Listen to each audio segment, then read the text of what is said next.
Good morning or afternoon for those of you who are in different time zones. Thanks for taking a little bit of time today to come and learn a bit more about Foresight's programs. I've talked to some of you I know, some of you I've yet to get to know, but I look forward to that. This is really to benefit you. So if you have any questions throughout, throw them in the chat box, unmute yourself and jump in and say hi. Let me know if I'm moving too fast on any of the pieces. Again, we want to make sure that I answer all of your questions. That's the point of this next 60 minutes of our lives together. Okay, makes sense. I like it. Already people chatting. I hate the lecture style. I'll start off slow to give some time for the folks who are joining a little bit late. It's kind of a thing about Zoom. Everyone's always a minute or two, and then it takes them a while to join the audio, or Zoom kind of holds them back in the waiting room for whatever reason. But all these times are in Pacific. I'm out here on the West Coast. I'll be honest, I couldn't decide. So I just went with my own clock. I'm going to ramble a little bit. And then we're going to talk to actually Apostle Radov. He's our special guest for today from Solar Steam. He is a graduate of the Foresight program. He's gone through launch. He's gone through deliver. I'm super excited about what his technology does and the opportunities it presents. Like with everything Foresight does for the Canadian economy and globally, what it can have as an impact regarding the climate change challenges we face. I don't know why I find that hard to say. I say it a lot. We're going to talk about the programs, obviously dig into what each one of them is, have a lot of chance for you to ask questions there in detail, and then talk a little bit about what's next, what are some next steps, and leave lots of time at the end for questions. I don't think we need to leave that 20 minutes till the very end. If something pops into your head, jump in and let us know. And Astrid is trying to make us all feel bad by saying she's remote working from Mexico. Thanks, Astrid. I know we're in that sort of environment, but you don't have to rub it in. I do want to open up with a little bit about a Foresight and who we are and what we do. We are Canada's clean tech accelerator. We are coast to coast. We've got folks like myself based here in Vancouver. We've got Amanda Lowe, our program manager for the Prairies, based in Alberta. We have a number of employees based out in Toronto to help companies based in the provinces there and further east from them. When we look at clean tech and what we do, we don't look at it as just startups. We are an accelerator, but we believe that we need to bring the ecosystem together to make things move as quickly as we want to see them move. So we work with innovators. That's probably you, most of the people on this call, but we also work with industry. We need big industry to adopt new technologies, be more innovative, provide the funding to validate and test the technologies that you're working on. We need investors. We need their money at the table as well. We need that all the way from angel investors all the way up to the big commercial banks. Some of the projects that some of you will be working on are going to require, I hope, tens and hundreds of millions of dollars to bring to the market. And so we need that continuity of funding. We need them involved in the storytelling. We need them understanding and meeting their ESG targets that they set for themselves. We need the government. And I always like to say the government of Canada is actually pretty good at funding early stage research. Where we need them to be part of the conversation is around the regulatory and policy frameworks that are going to make some business models work. Tony, did I get a haircut recently? But thank you for pointing it out. You're such a sweetheart. And last up is academia. We want academia at the table because there are thousands and thousands of really talented, smart people from colleges and polytechnics to the universities. And they've got millions of dollars of equipment at their fingertips in rooms right beside where they are. So we want to make sure that they're engaged, helping us validate the technologies that you're working on, helping us improve the technologies, as well as doing that deep research that's going to meet the climate challenges that we have. Those are the 5 groups that we're trying to bring together and convene here at Foresight, all to support the commercialization of your great innovations. We're out there making the friends so that we can be as helpful to you as possible. We do this in 3 main ways. We break down the silos. We hold events around specific industries. I'll talk a little bit of our next streams in a few slides. We help scale technology. We provide the training and mentorship that you will need on your commercialization journey. And we accelerate adoption. That's what we do with industry. If you notice any of our challenges, we try to make as much noise about them as possible because they're a great opportunity They are when industry wants to buy something and can't. We currently ran a challenge with CRIN, the Canadian Resource Innovation Network. $25 million they put up if anybody could help them with low emission fuels and value added products. We've worked with Forest Products Canada. We've worked with the Canadian Oil Sands Industry Association. We've worked with household names like Pepsi, looking at their water challenges. So what's great there is there's a customer saying, help me, I want to buy a solution to this if you can make it for me. And also they represent others. If you can sell a water solution to Pepsi, you can probably sell the same thing to Coca-Cola and a number of other organizations around the world. So it's great to have that lead customer. That's why we really love those challenges. We also did a fantastic one I really like with Vestas around recyclable wind turbine blades. Obviously, we like to think of the wind energy industry as more sustainable, but not if you're throwing out 100-foot long pieces of metal or fiberglass all the time. So making those recyclable is a great challenge. And that was actually won by a Foresight company, ZillaWorks, and that's really accelerating their development in the space. How do we do those things? We obviously have our accelerator programs. I'm going to dive into those a little bit later. Adoption and the challenges I've spoken about once already, but capital attraction, that investor piece, right? You might have noticed if you're checking out our website, the Foresight 50, we released a list of the 50 most investable clean tech companies in Canada. We have a number of access to capital events, both specific to geographies and sectors, as well as more broadly, like our demo day. We're trying to build the connections with investors so we can introduce you to the right folks at the right time. Export development, I believe that unfortunately Canada is a small market. If you want to build a big, beautiful billion-dollar business, which is what I want you to do, because that means you're going to be addressing problems around the world, right? If we solve a little problem in our own backyard, it's not going to have the impact that we need. We need to be building businesses that can scale and have a global impact. And we want to work with you to help make sure we've got the connections to support you to do that quickly and easily. Finally, that ecosystem building piece, we run a number of events. I hope you will get involved in some of those as we go along. Why do we do it? Well, because we think it makes a difference. We've helped over 750 small and medium enterprises. We've helped them raise over $800 million. I'm really excited for the new year because I believe we're going to top over $1 billion of fund raised. That is both private and public money. Those companies are now generating revenue significantly on a quarter-by-quarter basis, $300 million. Takes a while to commercialize these technologies, but I'm really excited about the impact that they're starting to have and hiring good people. 6,600 green jobs in the companies that we've supported and worked with. I would be remiss if I did not take a few minutes to thank some of our sponsors like Western Economic Diversification Canada, Innovate BC, National Research Council, Baskins, and RBC, as well as I believe, Prairies Canada is now Western Economic Diversification Canada. So those are some of our sponsors. We try to leverage as much support as we can. And here are our partners. A slightly longer list. We work with other accelerators to get you the support and help you need. We work with those academic institutions. We work with government foundations to try and make sure that we can leverage the strength of the ecosystem to support you as we need. Without further ado, let's talk about SolarSteam a little bit. Let's talk about somebody who's been through this.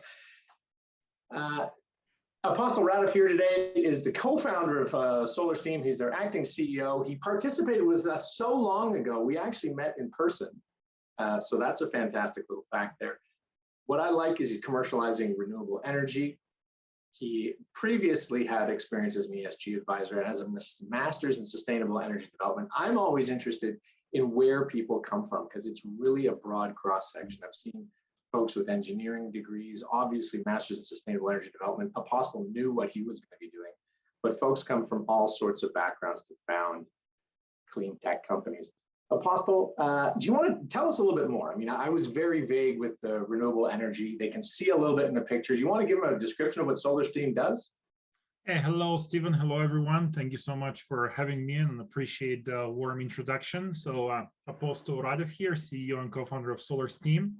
And what SolarSteam does is that we develop the lowest cost renewable heat. And we do that by using concentrated solar technology that uses curved mirrors or curved collectors that concentrate sunlight onto a focal point where we have a pipe or what we call solar receiver that uses boiler feed water or heat transfer fluid coming in from the inlet to turn it into hot water and steam exiting from the outlet that we can use for various industrial applications.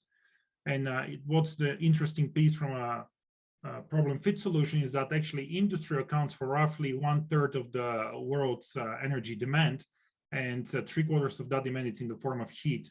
That just really emphasizes and puts the spotlight on making sure that we are developing the technology and the various types of technology that can provide that renewable heat going forward. Fantastic. Thank you very much, Apostle. I'm where, if I might be so bold, where were you kind of when we met a couple of years ago there? And where are you today in the development of this technology? So yeah, you make an interesting comment, is that it does feel it was so long ago now that we actually met in person. I think I must have been part of the last cohort of when these sessions were done in person. And like there has been a lot of benefits of living in a virtual space, but I definitely miss the opportunities for all of us to hang out together. So I very much look forward to when we can be doing that again. So you know what, Stephen, that was actually, I would very much say it was a turning point for us. And I do want to be very honest by saying is that I had already gone through a couple of accelerator and incubator programs before I came across Foresight. And I literally applied last minute for Foresight. I had been receiving emails. I was working on the application for a couple of weeks. And at first I wasn't too sure, okay, yet again, here we have another program that I'm invited to be part of, but decided to roll the dice, so to speak, and take my chances. And I'm extremely happy that I did that. And I'm not saying that just because I'm the speaker on this meeting, but for us, for me, that was definitely a turning point, being part of both the launch and deliver programs. And this was at the time when we were still in the ideation stage. We had done a little bit of techno-economic preliminary assessments. We had also worked on the market validation and some of the early stage of the IP work. But it was really the launch and deliver programs that helped me kind of tie everything together. And it served in a way that's really like a launch point for us to have actually quite a bit of success between, yes, the winter of 2020 and where we're at today. Since the participation in the Foresight program, and I would like to say is that we truly enjoyed working with all the facilitators, the advisors and the executives in residence were an absolute pleasure to work with. We were fortunate to work with two very strong executives in residence, Jeff Reading and Heather Herring. But we also had the ability to engage with all the other executives in residence, which is something that I would enjoy every participant to do part of the program. Really make sure that it's up to you to engage them and make the most out of it. And some of the milestones that we have achieved since the participation in the program is that we were successful with becoming Green Stamp Fellows, which is a funding program through the government of Alberta that is made available to hard tech companies to fund 2 years of commercialization runway. So that was over $250,000 from the government of Alberta. We were also successful with participating in another program through the University of New Brunswick with Energy Ventures that helped us attract $50,000 in private funding from a VC fund in New Brunswick. And actually after that program, we were recruited to be part of a program through the Canadian Trade Commissioner Services, which is their Cleantech Accelerator program in partnership with NREL. And as a result of that program, we are also selected to be one of the very few Canadian companies to present at NREL's Industry Growth Forum last year. And we are actually currently engaged in a project with NREL using their system advisory model, which is simulation tool. And what has that helped us to do is actually to also develop partnership with two local Alberta companies, with an engineering company called Scovan Engineering and a fabrication company called Gemini that is supporting us in developing our field pilot as we speak.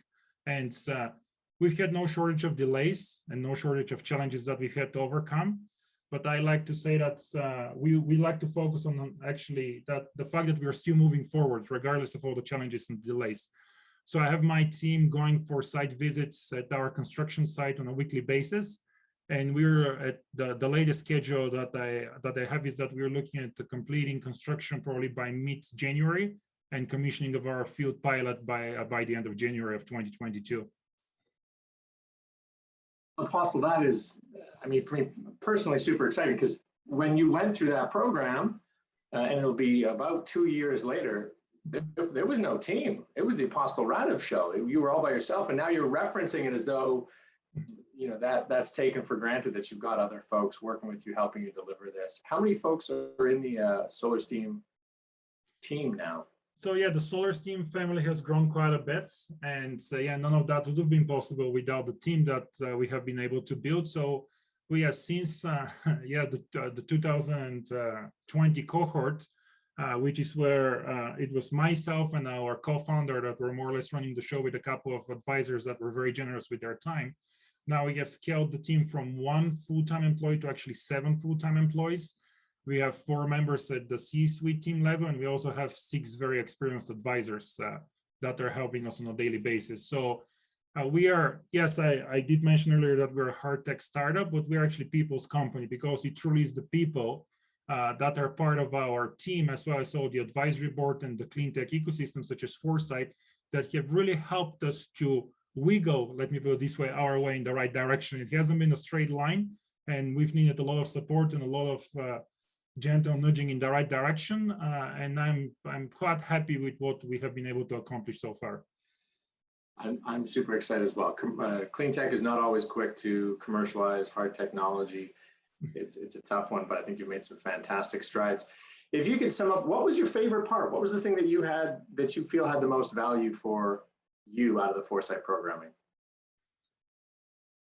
I really enjoyed the content of the program through both launch and the deliver program. I remember how I even said, like, oh, I wish I had done this like 2 years ago when I was just getting started. But then I quickly realized that if I had done 2 years ago, probably a lot of the things would have not made any sense to me, because it was really important for me to have spent some time in the field, take a couple of punches, as I'd like to say, so that the coaching can actually make sense. So I really appreciate how it was broken down between what's important from a commercialization versus technology development perspective.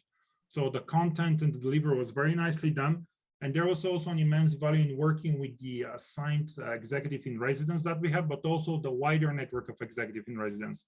And even after graduating the program, anytime we are struggling with a challenge or we just need a little bit of support or help, the network that Foresight provides, it's extremely valuable. So it's really encourage people, just make the most of it, like ask questions, challenge people, don't shy away from even making a fool of yourself with some of the questions that you're asking. So being able to have that freedom to actually be among peers was probably the single most valuable thing for me.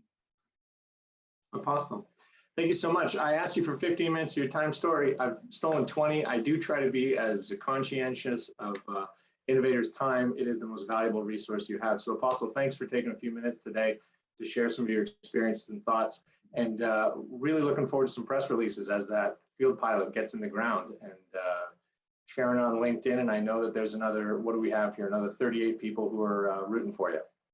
Thank you so much, Stephen. The pleasure was all mine, and I would like to wish everyone best of luck and a wonderful holiday season. Thank you very much. Happy holidays, Apostle. All right, everybody. With that, I will return to my regularly scheduled programming of talking. This doesn't have to be me talking at you. If you have questions, throw them in the chat or unmute yourself.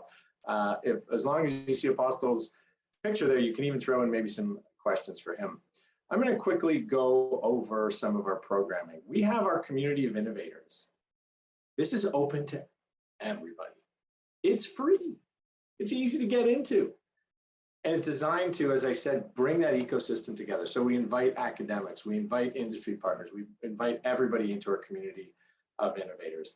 And essentially what they get is access to our newsletter, good news about companies like Apostles doing field pilots, raising funding, industry events that they might be interested in attending, ours, our partners. We try to keep our finger on the pulse of what's happening in the clean tech space around the world. So a wonderful way to engage with folks there. The venture community, as I believe everybody on this call is an innovator with the company, you will get enrolled into our venture community, which gives you access to our affiliate discounts. Depending on the direction your business is going, we've got, I think, a number of ones. Amazon, I think, is my favorite because they give around $10,000 for the first year of free computing time. So if that's something you're interested in, otherwise, if you are a B2C company, we have some other platforms. legal companies, HubSpot, all sorts of great reduced rates for companies associated with our accelerator. You also have discounts on Foresight workshops and events, and you can attend our monthly Fireside chat. So that's a piece of our program that we deliver, again, on a monthly basis. The name might give that away, to kind of supplement some of the pieces of information you might be wondering about. So we ask folks what they are interested in, and then we go find expert speakers. We run them on employee stock option plans, which are a wonderfully complex thing to think about. Cybersecurity, the state of the current financing market. There's lots of money flowing around. So lots of good content in those Fireside chats that you can pop in as a venture community member. What most of the rest of today I'm going to talk about is our programs, our core courses, the executives in residence that Apostle mentioned. Scott asked, is there a list of companies? There is a list of companies that provide discounts. I think you have to log in, don't you, Amanda? It's behind the password protected section of our site. So as soon as you register for that, we will give you that and you can check those out. And the mentors. Really quickly on the executives in residence and mentors, that's our advisory network. I think we're up to 115 folks. So the executives in residence are past CEOs, CTOs, CFOs, people who have scaled and exited tech companies who can guide you at a strategic level. The mentors are more specialists, generally. They might be an IP lawyer. You obviously want to talk to an IP lawyer about IP. You might not want to talk to them about commercialization or sales strategy. We do have sales professionals, we have HR professionals, we have marketing professionals who can help you in that mentor category. We also have industry specific mentors, so folks who have spent their career in oil and gas can talk to you about that sector or forestry or food or agriculture or a number of different sectors. So that's kind of in our mentor category, people who can come in and help solve problems for you, think about your value proposition, introduce you to the right people that you need to know. Those are that wonderful network talked about there. I'm going to dive into our core programs now. When do you get your login, Scott? Amanda, when do they get the login? Shortly. When the program? When you're invited to the LMS? Yes, I'll send it in when we all start the program. Okay. The Kickstart. This is really built around the value proposition canvas. I'll talk about that a little bit later. Launch and deliver. This is really for validation stage companies working out the rest of the business model. And then the grow program is for companies doing just that. They are growing. We've been fortunate enough at Foresight over the last 8 years to work with some really passionate, dedicated, talented, smart, and just a little bit lucky founders who've got up to $1 million or a few $1 million in revenue. And I don't want to break it to you. This might come as bad news. It's not going to get a whole lot easier.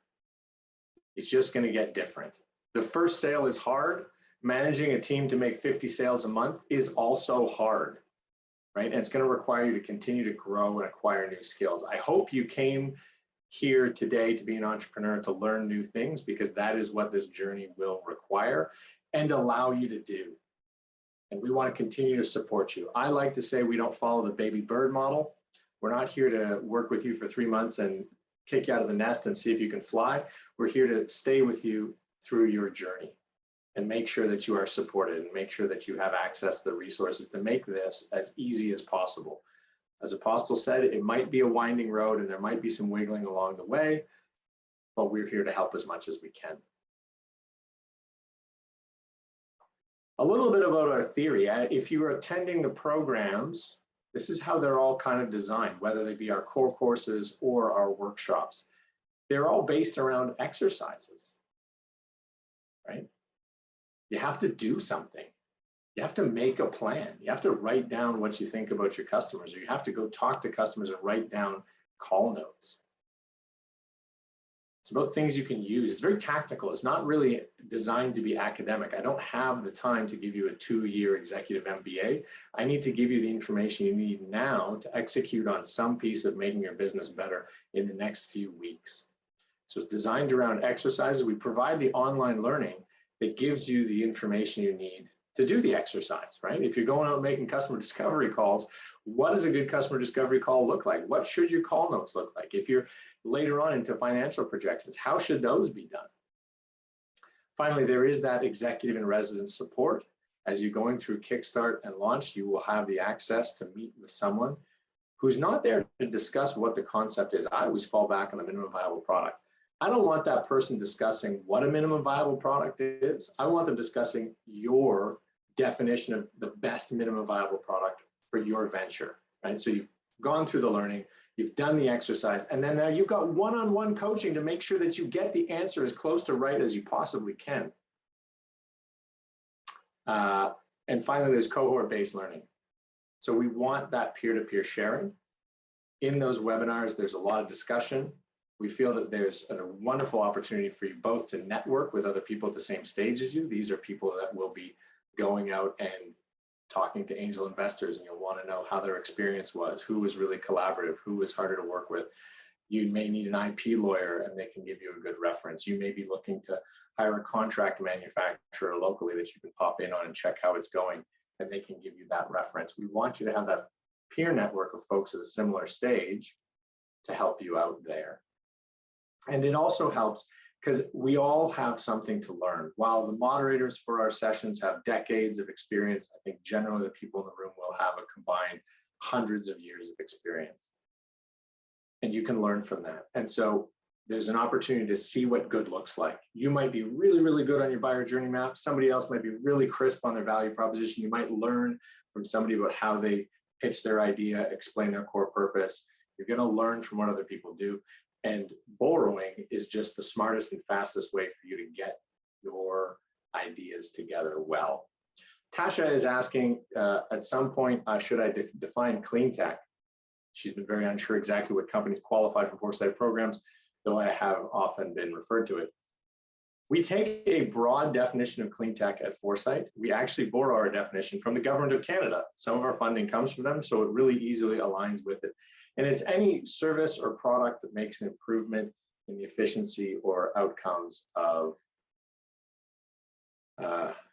business. So it's a very broad definition of what Cleantech is. If you want some interpretation on that, will you have a positive environmental impact? Right? And this can be across a number of industries. I like to think about everything in terms of 4 simple metrics because I'm a simple person. Do you reduce GHG emissions either directly, or do you help somebody else's process produce less of them, right? Avoided emissions absolutely qualify. Water, are you actually treating water? Are you reducing water usage? Waste, are you again processing other people's waste, reducing the waste that somebody else creates? Or efficiency, are you increasing the energy efficiency of use? So if you're putting insulation in someone's walls, that's Cleantech. We work with scalable companies, so that means you have to be developing some IP around it or building some moat. We don't just work with technology, hard technology companies. We also work with business model innovation that leverages technology. There's that wonderful quote I will use from John Kerry. He made it famous. He stole it from a IEA report, the International Energy Agency. 50% of the technology we need to hit net zero in 2050 has yet to be invented. And I always like to look at the other 50%. That still needs to be adopted, right? Not everybody has a heat pump. Not everybody has great insulation in their walls. How can we get people? Not everybody uses LED light bulbs. We need help on the adoption side. Sometimes business model innovation is a great way to do that. So that's the kind of learning approach we take. We want you to learn the material, we want you to do it, but then we want to help you provide feedback to others so that you can help teach it. This is going to help ingrain the information in your brain, help you understand it in different ways, because you're going to have to repeat this as your company grows. As Apostle said, he went from one person up to 7 people. He's going to need to look at some of these concepts and help communicate them to others and evaluate the feedback and the suggestions that he's getting from the rest of his team. So we want you practicing how you're critically analyzing people, saying, we should change our value proposition, we should change our business model. It's a wonderful place to practice these skills because you're going to need them as you talk to stakeholders, investors, customers, employees. Now I'm going to jump into the program details. I'm going to start with Kickstart. If you've seen this wonderful one-pager, it comes directly from a marketing piece. We may have emailed you. What you get: a structured program, the expert advice, the accelerated approach, and easy access. We actually used to just do the validation piece. We used to do our launch and deliver program that Apostle went through. And what would happen is we would get a bunch of companies and we'd say, you're not ready yet to work on your business model. What you need to work on is the value proposition and the customer segments that you're serving. Who has the problem? You need to really figure those out. If you like Ash Maurya, he absolutely says if you don't get those two pieces right, the rest of the business will fail. The number one thing that kills businesses in Canada is a wonderful stat from our government who collects these numbers. 42% of businesses say they failed because they made a product or service that customers didn't want to buy. That is the number one thing that kills small businesses, is not having a value proposition that resonates with your customer segment. And that's what this Kickstart program is designed to help you work through and verify. We all have hypotheses. We all have guesses about what we think exists in the world. This will help you collect information and data that will verify those guesses and hypotheses and help you learn along the way how you should be segmenting and thinking about your customer segments and base. That's what you get in that Kickstart program. It's a wonderful little 6-week piece. Tony, any other kind of thoughts around Kickstart we should share? Yeah, we're really focusing in, like Stephen said, on that customer discovery aspect and articulating your problem solution summary. So we run through 6 weekly sessions, a similar cadence to what Launch and Deliver does in that cohort feel. And again, it's all leading up to that final problem solution, articulating that story for that presentation. Thank you very much. And here again is that customer discovery process. There's a little image of the value proposition. If you've never seen it, we talk about the core purpose a little bit, go through the value prop, customer discovery, positioning statements, markets. That's how you can talk about these things, whether you can really build a business out of this idea.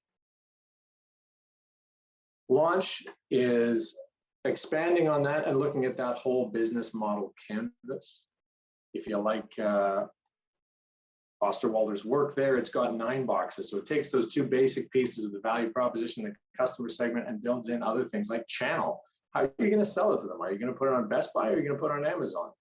Which one is going to work for you? How is that going to work with your revenue model?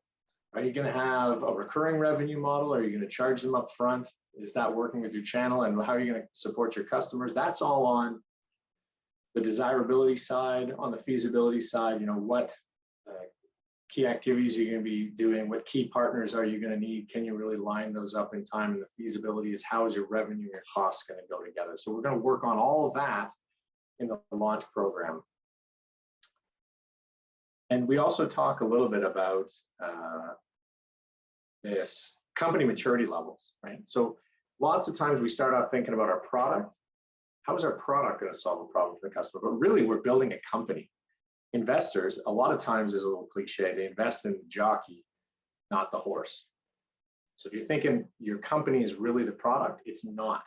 It's how you're going to build a series of products that are going to get great sales. It's how you're going to put together an amazing team of folks to deliver on this, as Apostle has gone from 1 to 7. Who else are you going to need on that team to drive that horsepower? How are you getting them in? What is your traction like with your market, right? It divides up your company into 8 areas where you can be pushing it forward. So it's not all about sales. Sometimes it's about developing the value of the business in other areas. Manisha asks, are all the programs virtual or is there some possibility of face-to-face orientation later in the program? Manisha, all of the programs are virtual because there's a ton of value in meeting folks from across the country. In our last cohort, we had this where one of our folks in BC was working on a hydropower generation project, and somebody out in the Maritimes said, why are you talking, you know, to potential projects in BC? There's way more interest, way more funding, way more money out here in the Maritimes. If you're paying attention to the Bay of Fundy, I think it has like a 60 cent per kilowatt hour feed-in tariff. So that was great feedback, and we wouldn't have that if we did things in person. So that's why we want to do things virtual. We want to plug you into different markets that you might, or opportunities you might not be aware of that the other people in the group are. I was really happy to see some people from Saskatchewan and Ontario and all across the country here. So that's part of the value we get. And from Cape Town, fantastic.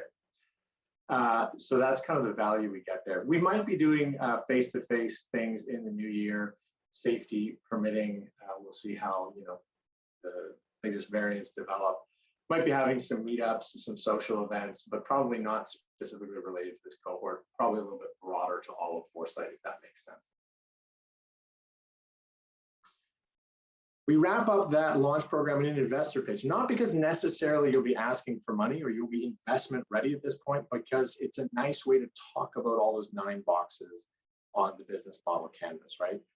What's the problem? What's your solution? What's the size of the market? What kind of funding do you need? All those, who's on your team, all those pieces you should have thought about. And that's why we wrap it up in that investor pitch. And we do provide you with an opportunity for a demo day after launch, which is a chance to talk to the ecosystem, to ask for help. And it can be money if you are raising money, if you do need funds. A lot of the times that could be the case. Or it could just be referrals, strategic partners, introductions, and that's okay too. But we want to help starting you get your story out there. We want a chance to push you forward on social media, but push you forward with connections as well. I'm going to talk about the Deliver program. This one's near and dear to my heart. I was there when the concept was first brought forward and helped David Sanguinetti turn it into reality.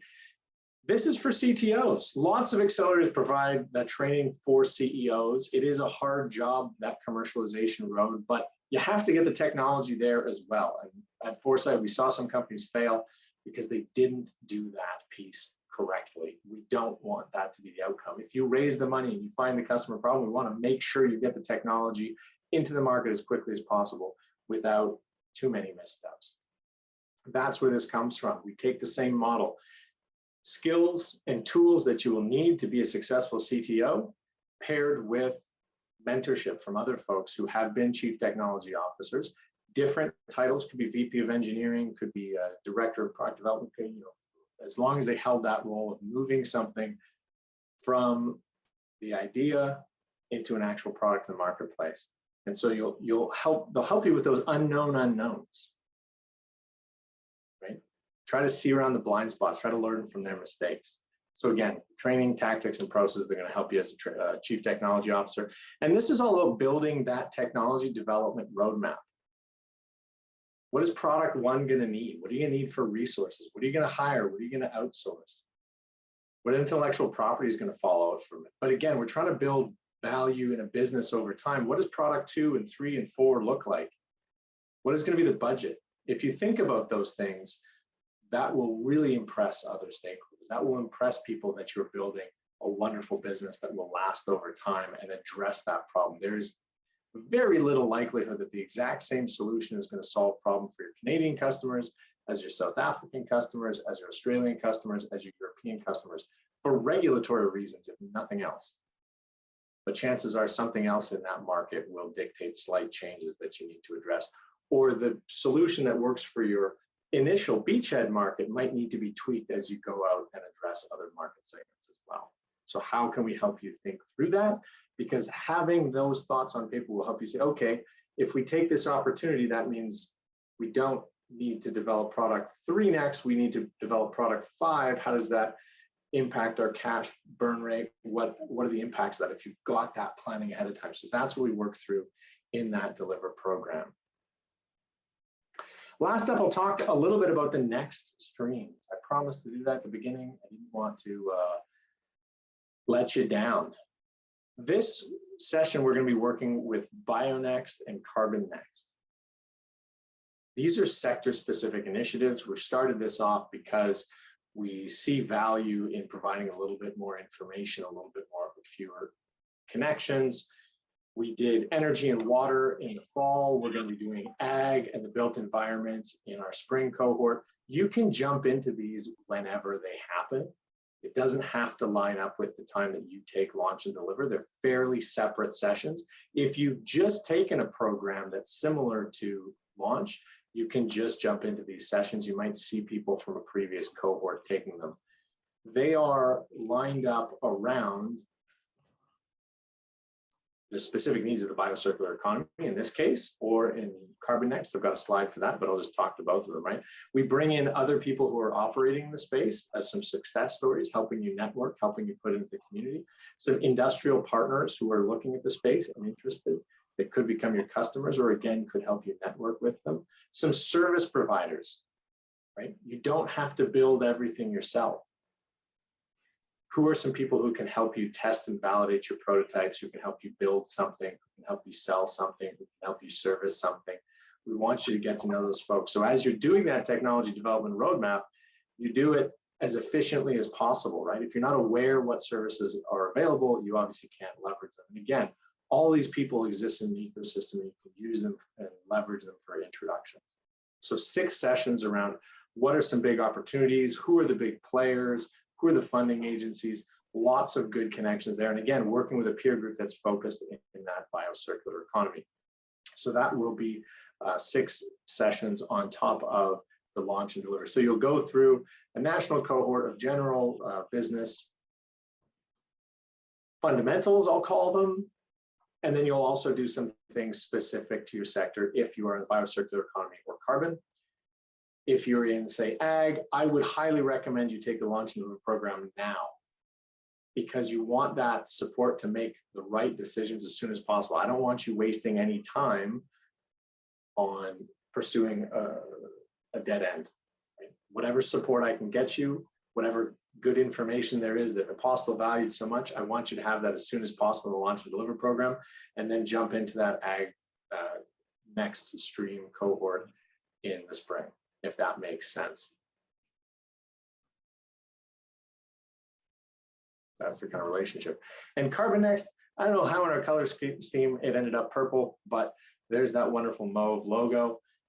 If you are, again, doing anything around carbon capture, utilization, or storage, this is a wonderful series of sessions that we put together to explore opportunities there and make sure you're as connected as we can be.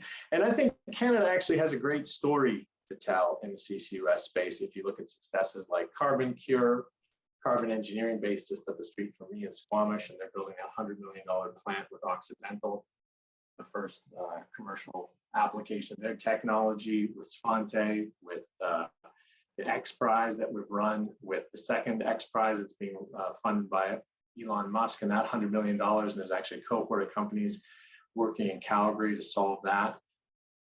Lots of good stuff there, and so we'll definitely be having some of those folks like Brett Henkel, who's the founder of Sponte, come in and talk, probably Claude Latourneau from Carbon Engineering as well. So some great connections there to make. Is Carbon Next in the winter? Yes, Tony. Thank you for answering that quicker than I could read. Finally, we've got our GROW program. If you've got $1 million or $2 million in revenue, here's what we help you work on. One is a system to build that team, right? I heard it wonderfully defined as the discipline of management, right? How do you get from a small team into a larger team and keep the healthy environment, keep clarity and keep cohesion so that you can keep being efficient? Lots of times you hear big bureaucracies described as wildly inefficient because the left hand doesn't know what the right hand is doing. We don't want that to happen to you. We don't want that to slow you down. There's really 3 pillars to the growth program. One is that growth and scale training piece. The other is obvious continued access to our advisory network. And the third piece is peer-to-peer mentorship. So we put you in roundtables. There's one for the CEOs, there's one for the CFOs or COOs. A lot of times in small companies, that's an overlapping role, and one for the chief technology officers. We want you benchmarking best practices. We want you brainstorming with other people in your roles on how you can solve your problems, right? What are new funding opportunities? What are new customer opportunities? How do you deal with customers or investors or scale up challenges? We want you in a group of other folks at the same stage facing similar problems so you can share best practices. So that's kind of our GROW program. Last up, I'll talk quickly about our workshops, and then I'll try and get some questions. Oh, Carl, you're accepted the launch program, but are interested in the Carbon Next as well. Do we need to apply to that program as well through the portal? No, just let Tony know. We will make sure you have those extra sessions available. We don't want you filling out more time than you have to. Just let Tony know and he will register you for that. There's no separate registration needed. For our core courses, I always like to talk about them as what you need to know when you need to know it. You don't want to burden you with things that are extraneous because, again, your time out there talking to customers or building your technology is the most valuable time you have. So if you're not hiring employees, I don't want to talk to you about HR. If you're not raising money, I don't want to talk to you about fundraising. But when you need that information, I want to be there for you. I think everybody at Foresight does. That's why we have our Investor Readiness Workshop. If you are looking at raising funding, we'll be running one session in January and another session in March.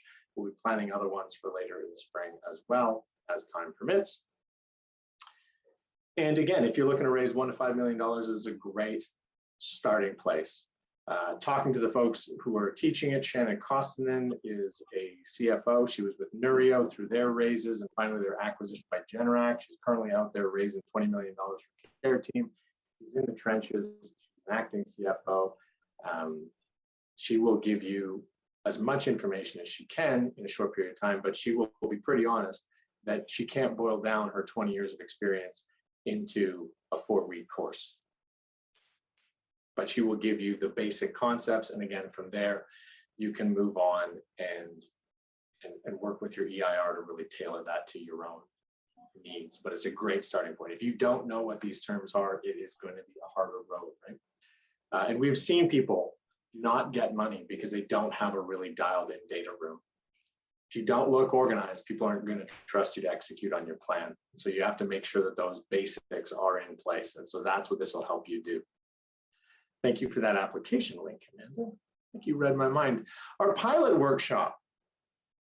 If you are at TRL 6, if you don't like TRL levels or don't know what they are, the Deliver program is going to help you a lot with that. I like them because they are really useful for Canadian non-dilutive government funding. But TRL 6 is right before you've got a commercial pilot. So you've built and tested something in your lab that you could put on a customer site. How do you get a customer to let you use their site?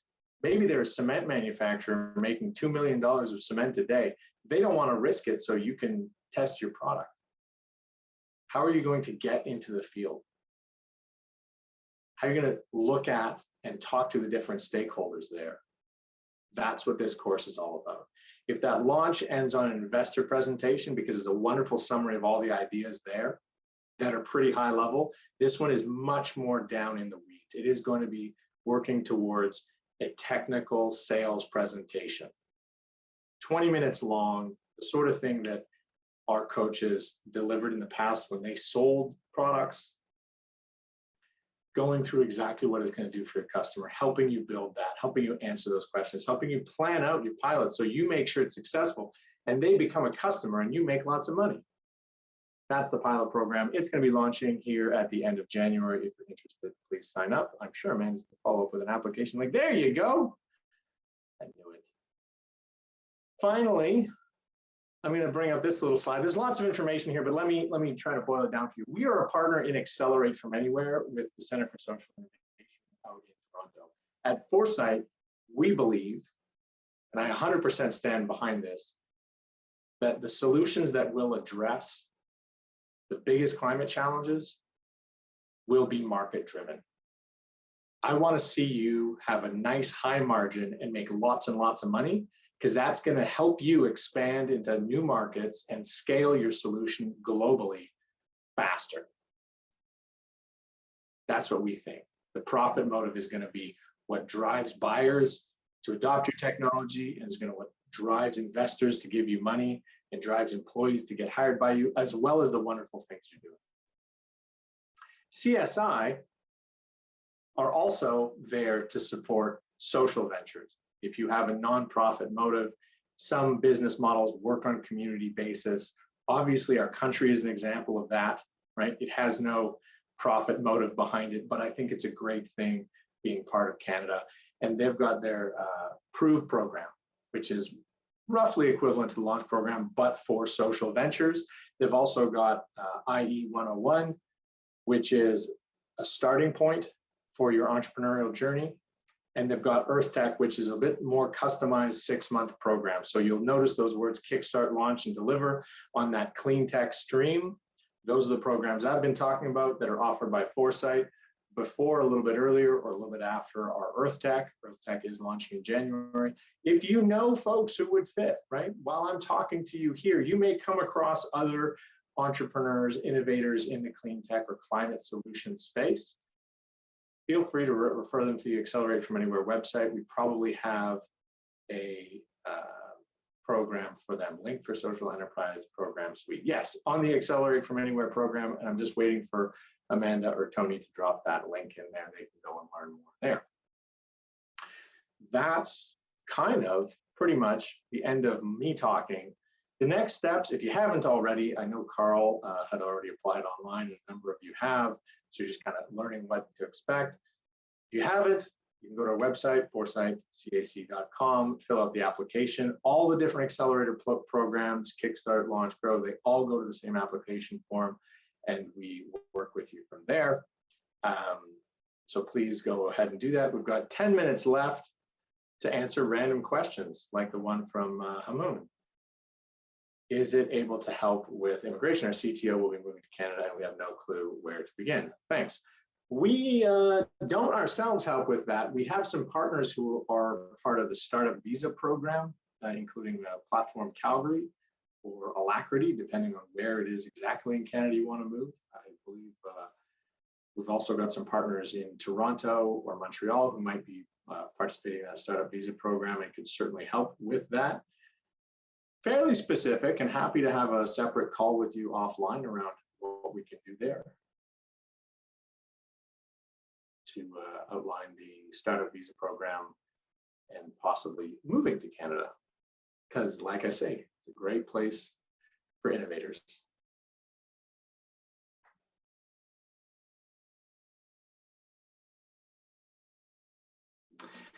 Cody's a bit confused about EarthTech. Is that a course after Deliver? You can take EarthTech after Deliver. Yes, I would say you can still be a pre-revenue company.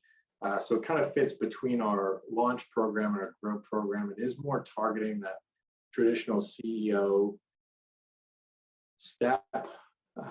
And it's run once a year. So it's January to June. And it's a very customized kind of course. So they don't have as much set programming as we do in that. So they kind of look at the group of folks that they have. I think it's, I'll say 12 companies. I could be wrong. I think there's some folks here who are actually from CSI who can unmute themselves and correct me if I'm horribly misquoting it. But yes, we in that little ramp of growth would put EarthTech after Deliver. And so Launch and Deliver are really for that validation stage company, and they're just for different pieces of it. If you're a small company, you might be wearing both hats. Like Apostle, when he went through the program, went through the launch program as the CEO and the Deliver program as the CTO. Somebody has to do that job, right? Somebody has to plan how the technology is going to get from where it is today to out the door and into a paying customer's hands. So it's okay if you take both pieces of that. If you are starting to grow your team, you've got 2 or 3 co-founders, and one of you is going to be the CEO, one of you is going to be the CTO, then you can kind of start dividing down responsibilities and starting to learning what those job roles should look like. And we highly encourage that, because let me tell you, investors, for whatever reason, they're a little bit traditional. They don't like that super flat organization look. So they like seeing one person being the CEO and one person being the CTO. What are the requirements for getting nominated for the Sdtc funding via Foresight? Well, you have to be part of our programs. That's one of the eligibility criteria. We have to have supported you in the last 12 months to be able to nominate you. You have to have raised money on your own, right? So that grant in the seed fund is $50,000 to $100,000. You have to have raised twice the amount that you're applying for. So if you're applying for 50, you have to have raised $100,000. If you're applying for 100, you have to have raised $200,000 from an accredited investor. No friends and family, no founders' money. What are the other criteria? I mean, that's one of the big stumbling blocks is you can't be applying to the tech fund at the same time. So Sdtc has their seed fund, which is the earlier one, which I just naturally started talking about.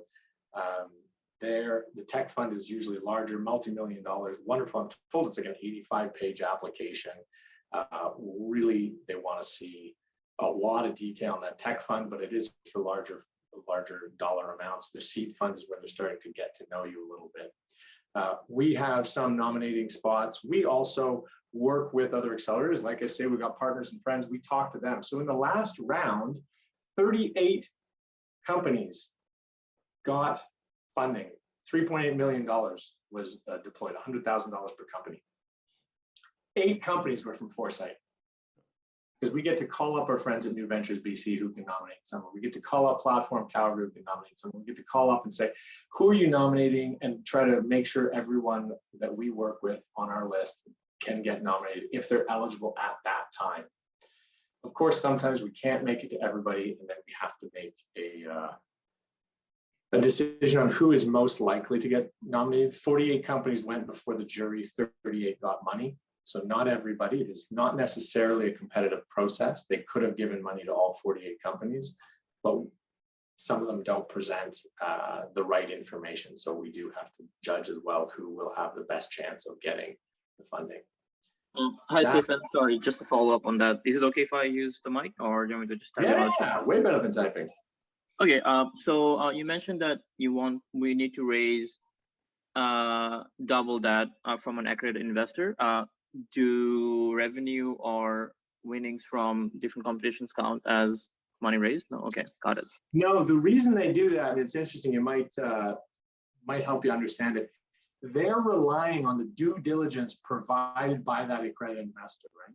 Rarely do competitions do due diligence.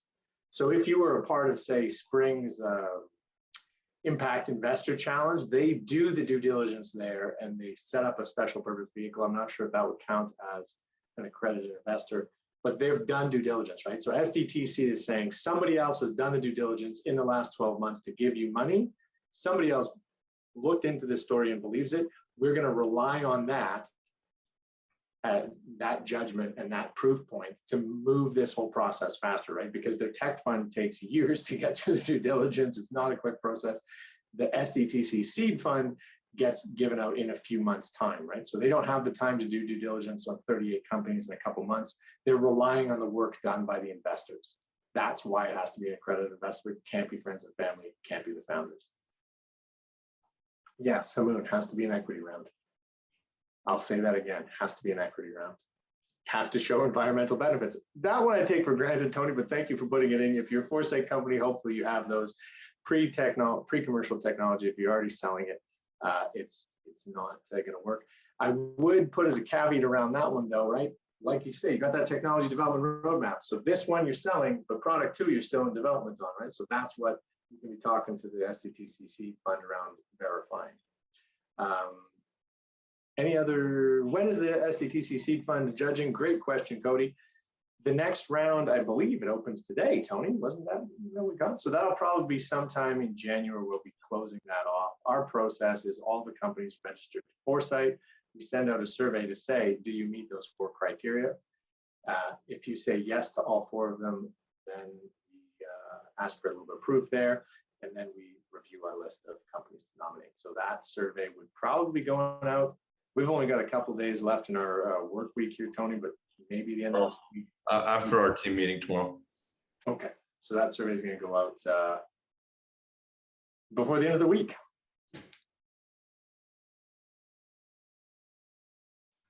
There we go. Important dates. Next fund, winter round, January. Thank you very much for that. And Cody, this is once a year. It is not. They like to keep it mysterious. Last year we did it twice. The year before that they did it 3 times. They've not told us how many times they're going to do it this year. So I don't know. Take that as a vague answer. But my assumption is they're going to do it a couple times a year. With that, it comes to the top of the hour. I hope I answered your questions. I really look forward to having you all in the programs, seeing how we can support you. We need clean tech so very badly as a planet, as a human population, and as a country, because it will be the driver of our economy going forward as we transition away from other industries. Thank you very much for all the hard work you put in as innovators working on clean tech solutions. If you haven't applied online, please do so now. If you have any questions, feel free to email Tony. He put his email address in there, or I think mine is actually on the last slide of this slide deck. Reach out to me anytime. Talk soon.